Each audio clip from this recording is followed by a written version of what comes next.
Welcome back. And in our top business story, His Highness Sheikh Majid bin Mohammed bin Rashid Al Maktoum, Chairman of Dubai Culture and Art Authority, attended the ceremony commemorating the first commercial ship classification of the oil tanker Energina at the Drydocks World. His Highness Sheikh Majid was received by His Excellency Khamis Juma Bouamim, Chairman of Drydocks World and Maritime World, where he was briefed about the oil tanker, which will be the first commercial vessel to sail under the UAE flag. During the ceremony, His Highness Sheikh Majid also raised the UAE flag to mark the 42nd National Day anniversary, which takes place on the 2nd of December. The classification of the oil tanker was undertaken by Tasnif, the UAE's National Classification Society. The service provided will allow vessels to sail under the UAE flag and increase the registered tonnage of the country. According to His Excellency Khamis Juma Bouamim, this service will greatly contribute towards driving the shipping industry forward. Classification society drive the whole industry.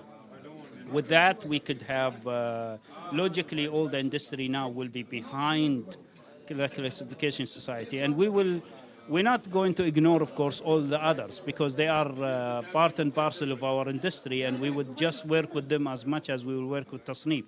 However, it drives the industry. It creates also the value, in my view, from a standpoint of the flag. We are in a process to increase the flag participation of the UAE, have additional resources in order to flag many international ships and create the industry in totality. It's a holistic approach principle, and I think with that we can capture a huge business that exists today and we are not able to do. But with these moves, I think the momentum will be high. We will move forward, and now we have a huge potential of business. Recognized by the International Maritime Organization, Tasnif undertook the first commercial vessel classification. Rashid Al-Habsi, CEO of Tasnif, stated that they will continue to offer classification services at the shipyard, as well as providing technical activities such as inspecting and testing of material, machinery, components and equipment on board the vessels. We inspected this vessel during the last 30 days. We have been through every single compartment of this vessel. We have checked the machinery, the hull, the safety aspects. So our surveyors, along with our colleagues from the Italian Classification Society arena, have been working on board for the last 30 days. And now we have finally announced that this vessel is ready to be eligible for the classification activities completion, and it was granted with the class certificate. And based on this class certificate, the vessel can continue its process from registration, from insurance and from finance if it's required. The UAE is among the Arab world's economically freest nations for the second year in a row, a report says, although its rating has declined slightly from last year. Bahrain, the UAE and Jordan have the most economic freedom in the Middle East. That's according to a report by Canada's Fraser Institute. All three countries have an overall ranking of 8 out of 10. In the Institute's Economic Freedom of the Arab World survey this year, which tracks 5 key economic measures, the UAE and Bahrain shared top spot in the Institute's ranking last year with an 8.1 rating.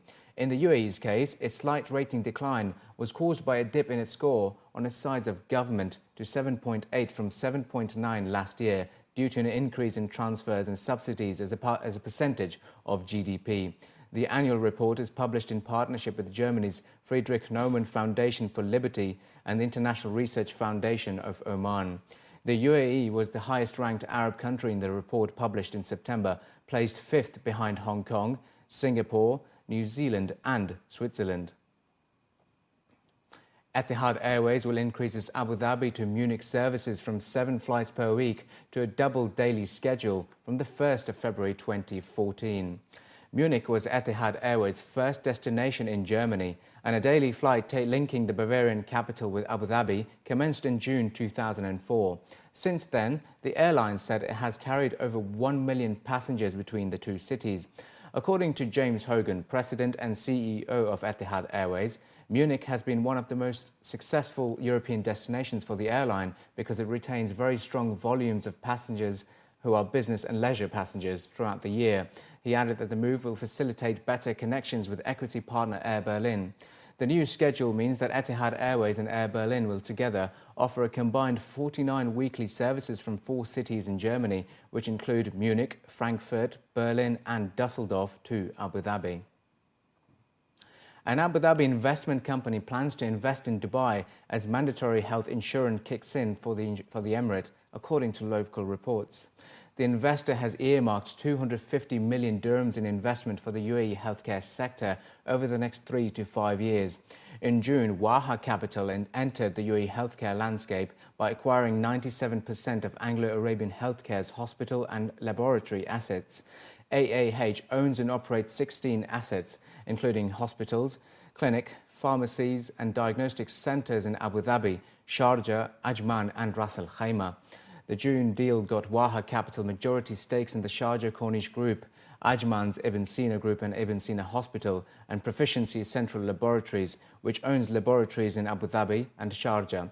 Hani Ramadan, the managing director of principal investments at Abu Dhabi-based Wahhab Capital, was quoted as saying that the investor will continue to study the details of the implementation of the mandatory health insurance, which will have strong implications for medical operators, adding that plans for growth in Dubai remain unchanged, as mandatory health insurance was a factor in the formulation of our investment strategy.